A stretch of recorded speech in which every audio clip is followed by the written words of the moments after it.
101 review. Book 101 is all about the books that I read for the last 40 years. And today I have my special guest. She is the author of the book Cry Until You Laugh. No other than Miss Kim Sorrelle. Welcome to Book 101, Miss Kim, and can you please introduce more about yourself? Yes. Well, thank you for having me, Daniel. Yes, I'm happy to introduce myself. I'm Kim Sorrelle. I have a couple books out. So I write, I speak, I'm an entrepreneur, I run a nonprofit, I've got a TV show and a podcast, and kids and grandkids, and love life. Love life, that's the good one. Miss Kim Sorrelle, thank you so much for sharing your talents to the world. And we are looking for more empowering books like this. So, what inspired you to write Cry Until You Laugh? Well, I was diagnosed with breast cancer, and which sounds like a weird thing to inspire someone to write a book, but I went to the bookstore after crying for hours, being held by my husband. I went to the bookstore and everything was either real depressing or real medical. And I thought, well, what's it going to feel like? Or do I have choices? Or, how do I go through this? What do I do? And so I started writing. And at first, it was kind of a way to keep up friends and family, like I'm going to the doctor tomorrow kind of thing, but it's Yes. so much more than that. And before I knew it, 5,000 people were reading what I was sending out. So, what does that mean to you, and how does it reflect the themes of the book, or mean the title itself? Well, I think that's what you have to do, Daniel, is you have to be able to cry. Like, like part of what happened in my journey was 4 months after I was diagnosed with breast cancer, my husband was diagnosed with pancreatic cancer, and he died 6 weeks after that. And I was writing during all of that and writing for about a year. And I think no matter what you go through in life, it's okay to cry. Like sometimes I Yes. think people feel like they need permission to be sad about something. It's okay, be sad. Whatever you're feeling, feel it. And so Yes. it's okay to cry, but then it's also okay to laugh again, which I think that happens too. Sometimes people feel like, oh my gosh, is it dishonoring to the person I lost to laugh again? Am I really allowed to be happy and laugh again? And I'm here to say yes. Yeah, it's to me, it's more honoring to have a happy life than to not, because nobody would want you to just kind of wallow in your sadness. It's okay to laugh again and enjoy life. Definitely. So, Miss Kim, can we reverse the title of your book, Laugh Until You Cry? Is it that okay? Sure.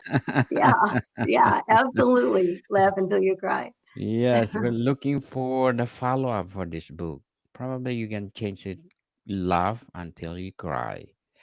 There you Don't you go. think? Yes. Yeah. So Yeah. how do you balance humor with deep emotions like love and pain in your writing?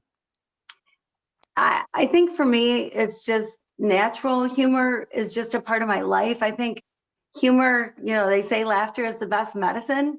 And Yes. I think that that's true. Like, I want to laugh every day. I want to watch something funny or hear something funny and or laugh at myself, which I do too often probably. But laughter is good. It's good for the soul. And so sometimes you have to laugh about stuff. Like for instance, it was shortly before I was going to have a double mastectomy. So who looks forward to that? Like I wasn't looking forward to it at all, of course. And so we were sitting around the dinner table with my kids, and I said, "Oh my gosh, all these decisions I have to make, and one of them is I have cancer on one side, so I can just have one side removed, or I can have both sides removed, and I don't know what to do." And one of my sons said, "Mom, would you get new siding on just half the house?" And I went, "Oh, good point, son. Yeah, that makes sense." So I got new siding on both sides. And Yes. so, yeah, I mean, So you got to have moments of levity, right? Definitely. So, Miss Kim, let's laugh. Laughter is the best medicine. People highly recommended to laugh each day.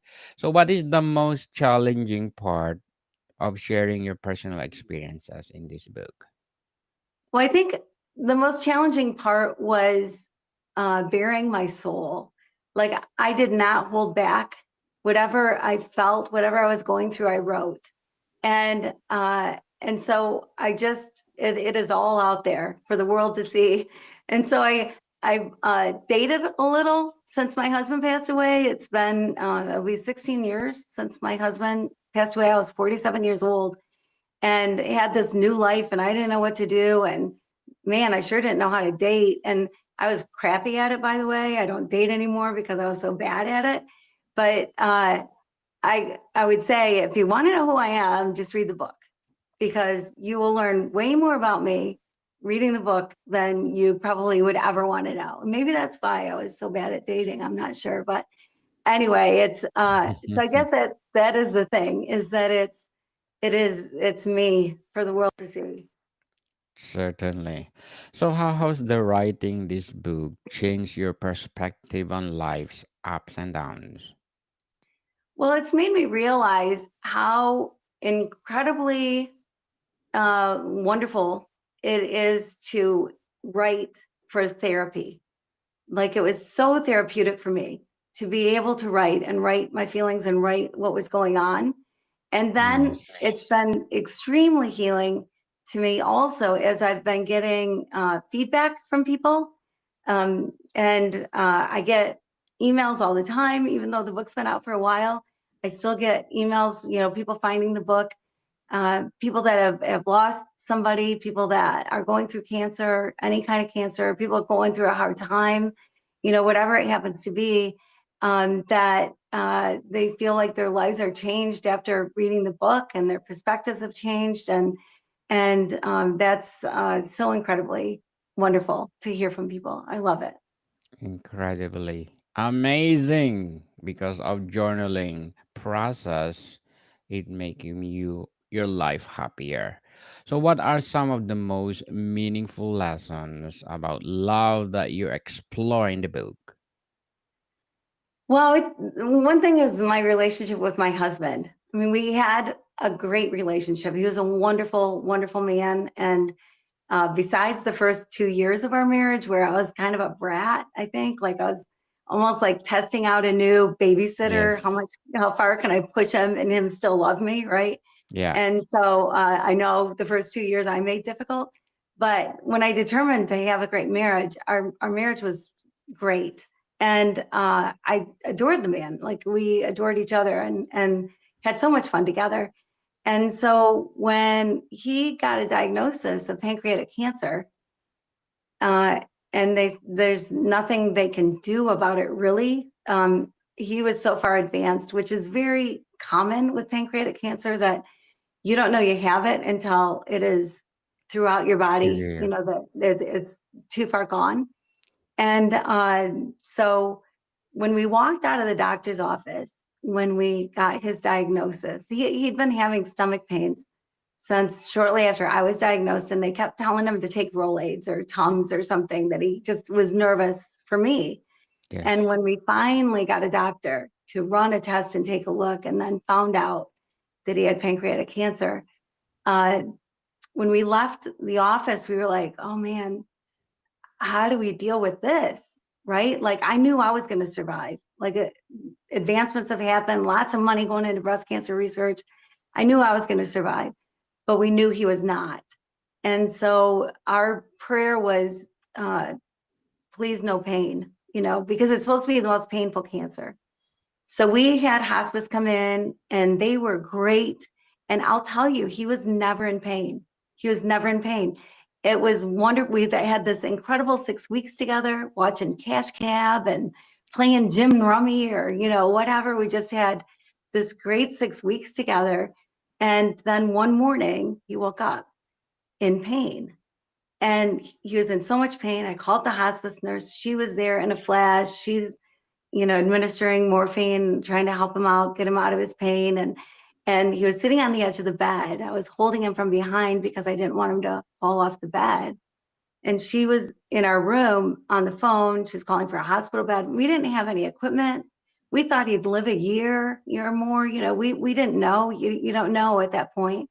And so I'm holding him and I could feel his pain. And so I said to her, do I call my kids? And she's like, oh, no, no, no. He's got weeks, if not months. You've got plenty of time. No, you don't have to call your kids. But I could feel him. And so I Yes. just asked again, I said, are you sure I shouldn't call my kids? And she said, no, trust me. I do this all the time. You've got plenty of time. You're okay. And then because we were so connected, because our love was so deep, because of who we were as a couple, I think this is why I could feel him in a different way, in just a deeper way, and knew how miserable he was in the moment. And so I just whispered in his ear, I said, baby, just go.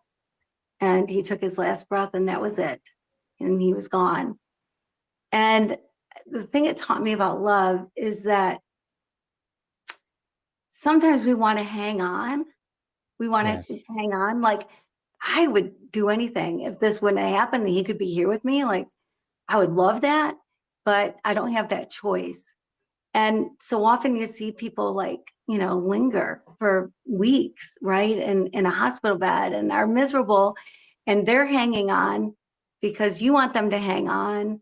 And to me, in that moment, the best way I could show love to him was to give him permission to go, let him know it was okay to go, to not have to Yes. say. True. If you love someone, let it go, people. That's a true Mhm. love that Miss Kim Sorrelle give to the husband. So, do you think humor is essential for maintaining strong relationships? Why or why not? I think so. I mean, I have recognized in life that not everybody has a sense of humor, so maybe it's not important to some people. But yes, I mean, there's so many things, right? Like I think about like I told you, our first couple years of marriage, I wish I could go back and redo those two, right? We were Yes. married for 29 years, but go redo those 2 years.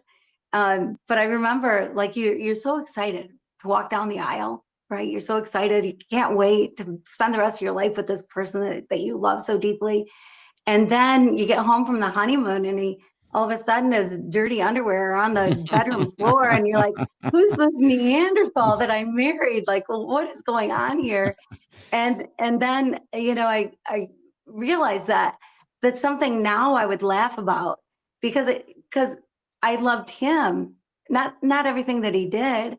And the underwear on the floor, that was just something that he did. That's not who he is. That's not Yes. him. And so yeah, to be able to laugh at the little things, the stupid little things that happen pretty much daily in my life. I don't know about anybody else, but be able to laugh at those instead of getting upset or angry. Uh, it just makes a big difference. And I'll tell you now, the way we have TV, right? Netflix Yes. and Prime and whoever, Hulu, and there's comedy shows. So Yes. there's nothing better, I think, than sitting down as a couple and laughing your hiney off Yes. at some great comedian. What a great, it's a great bonding time laughing together. Certainly. So, Miss Kim, how can people find joy even difficult or painful relationship experiences? How can people get through them? How can people Yes. deal with them? Yes. That's a really good question. I would say that often what happens is one of two things when people are facing something difficult. It either brings you closer together or it puts a wedge between you. Like statistically, if you have got a child with a chronic illness or you lose a child, uh, you're more apt to get divorced. And so you think, wow, why would that be? But I think it's because people handle things differently, right? And Yes. and people want to know that their pain is recognized, that they're not suffering alone, that people understand how hard it is. I remember after my mom died, going to the grocery store, and I was a mess. I was in my 20s, and I'm in the grocery store because I had kids. I they needed to eat. Like, I needed to feed them. Like, life needed to go on. But I was Yes. in the grocery store looking around at people and thinking, nobody knows the pain I'm in. Nobody understands the pain I'm in. And I ended up having kind of a panic attack and leaving a cart of groceries at the store and just walking away and going home because I just couldn't do it. And so you never know what somebody's going through. But when you do, when you have the privilege to know that somebody's in pain, your wife, your husband, your partner, when they're in pain, you may be in the same pain, you may be experiencing it differently, but acknowledge the pain that they're in, acknowledge their pain, and let them deal with it how they want to deal with it. They're not, two people aren't going to deal with it the same way, but it's okay. It's all right. You can't control how somebody's going to deal with a tough situation. You can't control anybody. So you can't control that. You can control how you do. You get to do what you do. So you want the grace to handle your pain how you do. So give them the grace to handle their pain how they do without judging them or being critical or thinking, why are you not crying right now? Or why are you happy right now? Or any of those things. Just don't judge. Just let it go. Let it go and judge not so that you may not be judged. Very well Mhm. said, Miss Kim. Very well said. And what advice do you have for someone navigating love and loss at the same time? I would say that love conquers all. Like, love is different than we think it is. Sometimes we think it's a feeling, right? And so you hear that, love is a feeling, love is an emotion. Well, fear is an emotion. So you watch a scary movie, you go to bed that night, and you hear every creak, every bump, every whatever, and you're scared all night long. That's fear, which is an emotion, but it doesn't stay with you. Like, the next night, you sleep better, you forget about the scary movie. Love never leaves you. Love is something that you are. It's not something that you have sometimes and don't others. You don't hang it up when you get home or when you get to work. You don't put it in the closet. Love is who you are. And so you will love through the grief, through the hard times. The love doesn't need to change. It doesn't need to go away. It can stay. And it's we hurt so much because we love so deeply. That's why we hurt so much when we lose somebody, is because of love. Because of love. So love has great pain, but love also has great joy. And just try to hang on to the good and hang on to the stuff. I always think it's, you hear people say sometimes, "Oh, just get over it." You get, why don't they just get over it? Well, you never get over it. You never get over it. But what you can do is get on top of it. You can get on top of it, because at first, especially, it's smothering. It's like you are buried under grief. You are down on the ground, and it is a big, heavy blanket covering you with a big black cloud over it. And that's how you feel. And you just want to stay there. And then gradually you can stand up again and get on top of grief, where, yeah, I still have moments when I cry, of course, and that's fine, right? Like, I want that permission to be able to cry sometimes still, but I Yes. also laugh a lot and am happy and realize that I couldn't choose what happened. Like, I had no power over it, and I can't change it. So I might as well live and be happy and joyful and enjoy life. Enjoy life, people, and seize your day because you can no longer go back for that situation. So, what are some ways people can turn pain into personal growth? Or, yes, as you discuss in the book. Well, I think one thing that I think is really good is to connect with other people who are going through the same thing or have gone through the same thing that you have.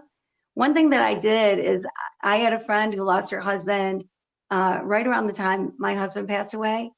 And she'd connected with a few other women that were also around our age, so kind of younger, not 90-year-old widows, but widows in their 40s.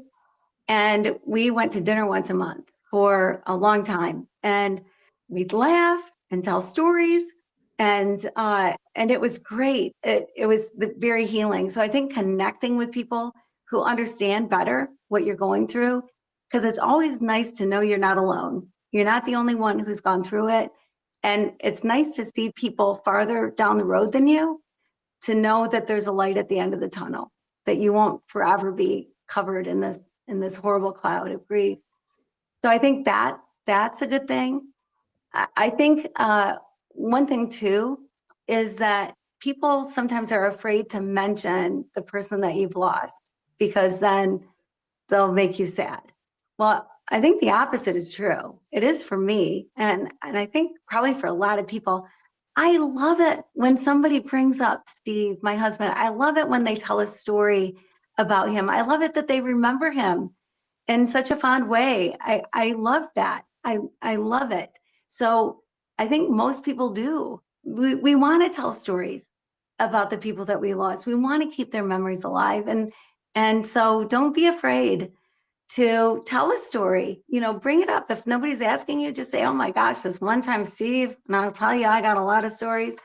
But bring up a story, and or ask somebody, hey, tell me about your husband. I never got to meet him. What was he like? Or whatever. But talk about the person you lost. That's a good, Certainly. healthy thing to do. Definitely. So, Miss Kim, what will be your short-term and long-term goals in writing?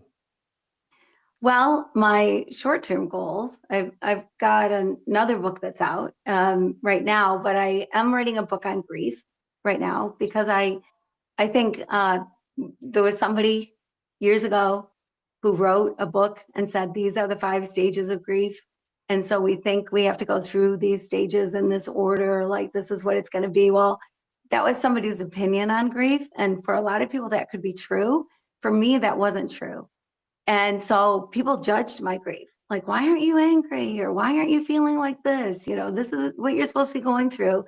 And so I'm writing a book on grief, just mainly to say it's okay to grieve however you grieve, and for however long you grieve. There's nothing written, there's no law that says you get to grieve for a month and then you must be on top of it and forget, or there's nothing like that, or you can't grieve for that long. There's nothing like that. So learning how to give yourself permission and other people permission to grieve how they grieve, and I think is an important thing. So I'm writing that book. I'm also writing a book on, I'm calling it Mother Goofs rather than Goose, Mother Goose. And it's the things my kids tell me I did wrong and what they'll do differently. And it is so fun to write, because I don't know about anybody out there, but my kids are champions, like gold medalists at telling me how I screwed up their life somehow, even though they're all doing great and we're all close, but they tell me what I did wrong. And so I'm writing the stories, because it's Awesome. their 7-year-old perspective, right? Or whatever. And Yes. they hate it that I'm writing the book. And I love it that I'm doing it, because it's so fun. Looking forward for those goals, Miss Kim, and looking forward for those books. And you are most welcome to come back and let's talk about it. And please, people, tune in for our next episode with Miss Kim. We're gonna talk about love, love, love. Love is. So next week. So have you ever had a moment where something painful turned into something unexpectedly funny? Yes. So a million times. I think so often when you're in the moment, Yes. and it just seems tragic. Like I was in Haiti. I spent a lot of time in Haiti, working in Haiti, and And I was telling our driver to turn. We had other people in the car, and he didn't want to go to this area, City Soleil. He was afraid of it. He's Haitian, and he was afraid of it. And I'm like, I go there all the time. So I'm going, turn, turn. And he's like, no, no. Well, finally, he turns, and we crashed because it was a one-way street. Mm-hmm. And I didn't know it was a one-way street. And so there's this whole thing, and this whole way that it's dealt with, because it's not like the police come like they would in the US, so it's the drivers almost having like this cockfight, who's going to blame who and who's going to give who money and whatever. It's just this whole thing. And so in the moment, it was like, oh my word, what's going on? But now I think it's one of the funniest things that's ever happened, because it's crazy how Yes, it's dealt with. certainly. So, how do you see humor as a tool for connection and understanding between people?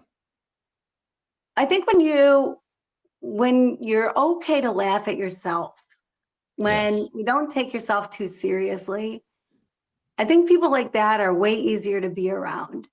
I think when sometimes when you're younger, I heard once this that I thought was very interesting, that when you're 20, you worry about what everybody's thinking about you. And then when you're 40, you don't care what people are thinking about you anymore.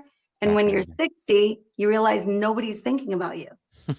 And so if you at 20 can understand nobody's thinking about you, don't Mm, take yourself so seriously. It's sure. okay. Just you be you.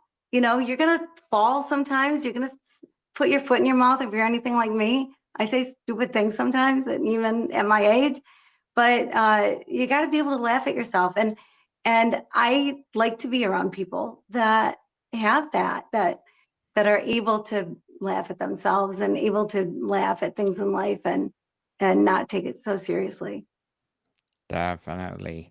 So, Ms. Kim, before we wrap up our discussion, I'm inviting you to please do listen to my other podcast, Love Letters, in its third season. People, third season. For sure, Miss Kim will be my guest on Love Letters, because Love Letters are collection of stories of people get lost, get crazy, and disoriented in the name of love.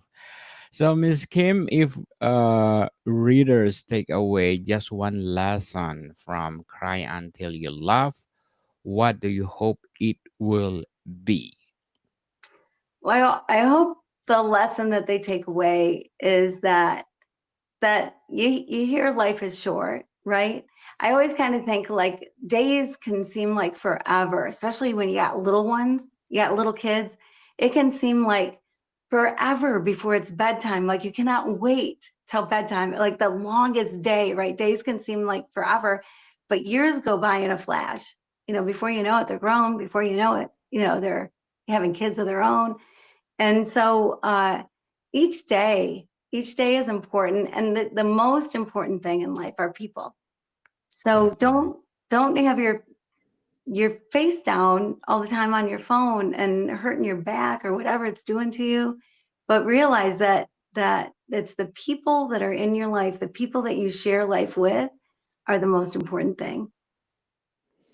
Miss Kim Sorrelle, thank you so much for sharing your talents to the world. And as I said, we are looking forward for more empowering books like this. So can you please invite our listeners to support all your books?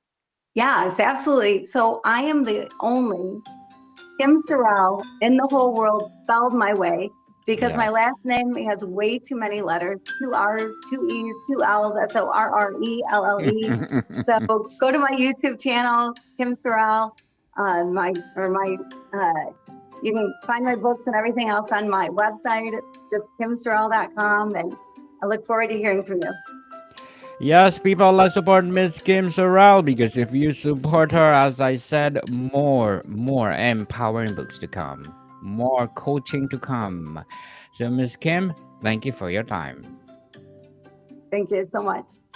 More to come, people. See you soon.